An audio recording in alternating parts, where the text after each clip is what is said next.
में रामनवमी का विशेष महत्व है। कहा जाता है कि इस दिन भगवान राम का जन्म हुआ था। रामनवमी के दिन ही चैत्र नवरात्र की समाप्ति होती है। इस दिन माँ दुर्गा और भगवान राम की विधि विधान से पूजा अर्चना की जाती है।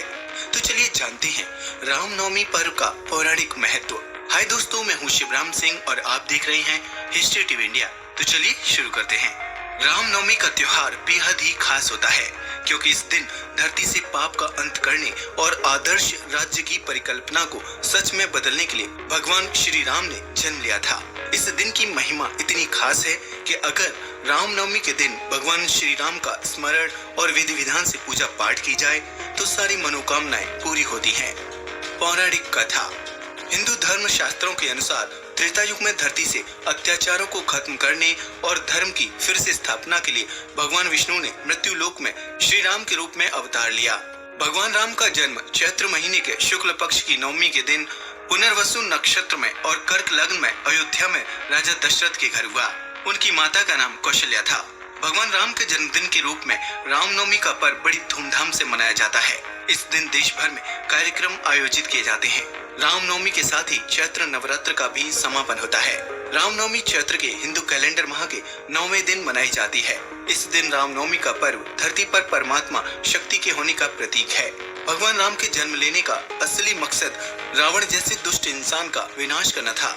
इसलिए रामनवमी का उत्सव धर्म की शक्ति की महिमा, अच्छे और बुरे के बीच शाश्वत संघर्ष को दर्शाता है। सूर्य देव की पूजा। रामनवमी के दिन सूर्य देवता को भी नमन किया जाता है। सूर्य को शक्ति का प्रतीक माना जाता है। हिंदू मान्यताओं के अनुसार सूर्य को राम का पूर्वज भी मानते हैं। इसी के चलते रामनवमी की शुरुआत सूर्य देवता की प्रार्थना से की जाती है। कहते हैं कि ऐसा करने से सर्वोच्च शक्ति का आशीर्वाद मिलता है। अयोध्या में खास तौर से मनाई जाती है रामनवमी। जैसा कि हम सभी जानते हैं कि भगवान राम का जन्म अयोध्या में हुआ था। इसी वजह से यहाँ रामनवमी खास तौर से मनाई जाती है। इस पर्व पर बड़ी संख्या में श्रद्धालु धर्मनगरी अयोध्या पहुँचते हैं और पवित्र सरयू नदी में स्नान करते हैं। इस दिन सरयू नदी में स्नान करने का महत्व रामचरितमानस में बताया गया है। इस दौरान अयोध्या की हर गली में श्रद्धालुओं की भारी भीड़ उमड़ती है। इस दिन बधाई गीत गाए जाते हैं, पूजा पाठ होते हैं। घरों मंदिरों में रामचरितमानस का पाठ होता है। 8 दिन तक चलते हैं उपवास नवरात्रि। रामनवमी से पहले 8 दिन का उपवास किया जाता है। इन्हें चैत्र नवरात्रि भी कहते हैं। नवरात्रि का अर्थ है 9 रातों का समूह। वैसे तो नवरात्रि साल में 2 बार आते हैं, शारदीय और चैत्र। हिंदू धर्म में इन्हें खास तौर से मनाया जाता है। चैत्र नवरात्रि को ज्यादा खास मानते हैं क्योंकि हिंदू कैलेंडर का ये पहला दिवस होता है। हिंदू लोग नए साल के पहले दिन से 9 दिन तक पूरी भक्ति और आस्था के साथ चैत्र नवरात्रि मनाते हैं। इस दौरान माँ दुर्गा के 9 अलग अलग रूप शैलपुत्री, ब्रह्मचारिणी, चंद्रघटा, कुष्मांडा, स्कंदमाता, कात्यायनी, कालरात्रि, महागौरी और 9वें दिन सिद्धिदात्री की पूजा की जाती है। इसी के साथ 9वें दिन राम जी की पूजा भी करते हैं।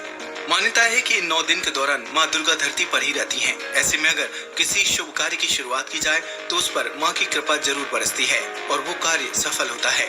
कहते हैं कि चैत्र नवरात्रि के पहले दिन माँ दुर्गा का जन्म हुआ था और माँ दुर्गा के कहने पर ही ब्रह्मा जी ने सृष्टि का निर्माण किया था। इसलिए चैत्र शुक्ल प्रतिपदा से हिंदू वर्ष शुरू होता है। नवरात्रि के तीसरे दिन भगवान विष्णु ने मत्स्य रूप में जन्म लिया था और पृथ्वी की स्थापना की थी। चैत्र नवरात्रि में ही भगवान विष्णु का अवतार माने गए भगवान राम का जन्म हुआ था। इस दौरान महाराष्ट्र में गुड़ी पड़वा से चैत्र नवरात्रि की शुरुआत होती है। वहीं आंध्र प्रदेश और कर्नाटक में उगादी से चैत्र नवरात्रि की शुरुआत होती है।